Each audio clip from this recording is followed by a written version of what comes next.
ಮತ್ತೆ ಎಷ್ಟು ಜನ ಇನ್ವಾಲ್ವ್ ಆಗಿದ್ದಾರೆ ಇದರಲ್ಲಿ ಅನ್ನೋದು ಪ್ರಶ್ನೆ.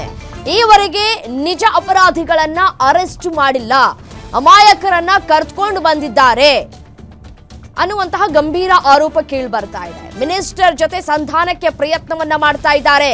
ಹಿಂದೂಗಳಿಗೆ ಯಾವುದೇ ರಕ್ಷಣೆ ಇಲ್ಲ, ಅವರು ಉರುಸು ಮಾಡುವಾಗ ನಾವು ಕಲ್ಲು ಹೊಡೆಯಲ್ಲ. ಬೇರೆ ಬೇರೆ ಸ್ಥಳಗಳಲ್ಲಿ ಹಿಂದೂಗಳು ಖಾಲಿಯಾಗಿದ್ದಾರೆ.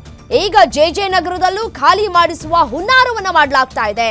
ಶ್ರೀರಾಮ ಸೇನೆ ಮುಖ್ಯಸ್ಥ ಪ್ರಸನ್ನ ಹೇಳಿಕೆಯನ್ನ ಕೊಟ್ಟಿದ್ದಾರೆ.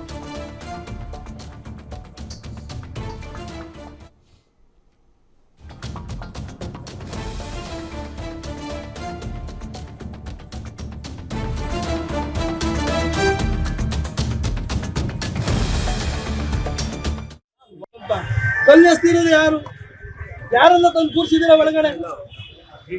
ಇದು ಊಟಾಟಿಕೆಯನ್ನ ಬಿಡಿ, ಸಂಧಾನ ಬಿಡಿ. ರಾತ್ರಿ ಎಲ್ಲೋಗಿತ್ತು? ರಾತ್ರಿ ಸಂಧಾನ ಮಾಡ್ಲಿಕ್ಕೆ ಬಂದ್ರಿ, ಯಾಕೆ ಯಾರನ್ನು ಅರೆಸ್ಟ್ ಮಾಡ್ತಾ ಇಲ್ಲ?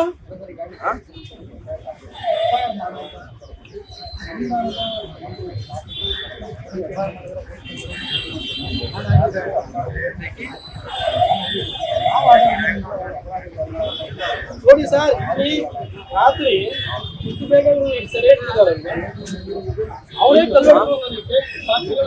ಕೊಡ್ಬೇಕಾಗಿತ್ತು ಮೊದಲನೇದಾಗಿ. ಮತ್ತೆ ಯಾವುದೇ ಕಾರಣಕ್ಕೂ ನೋಡಿ, ಈಗ ಹೊರಗಡೆ ನೀಡ್ತಿದ್ದಾರೆ ಅಂತ ಹೇಳಿ ಕಲ್ಲೆಸ್ತಿರೋದು ಯಾರನ್ನ ತಂದು ಕೂರಿಸಿದಿರ ಒಳಗಡೆ? ಇದು ಊಟಾಟಿಕೆಯನ್ನ ಬಿಡಿ, ಸಂಧಾನ ಬಿಡಿ. ರಾತ್ರಿ ಎಲ್ಲೋಗಿತ್ತು? ರಾತ್ರಿ ಸಂಧಾನ ಮಾಡ್ಲಿಕ್ಕೆ ಬಂದ್ರಿ, ಯಾಕೆ ಯಾರನ್ನು ಅರೆಸ್ಟ್ ಮಾಡ್ತಾ ಇಲ್ಲ?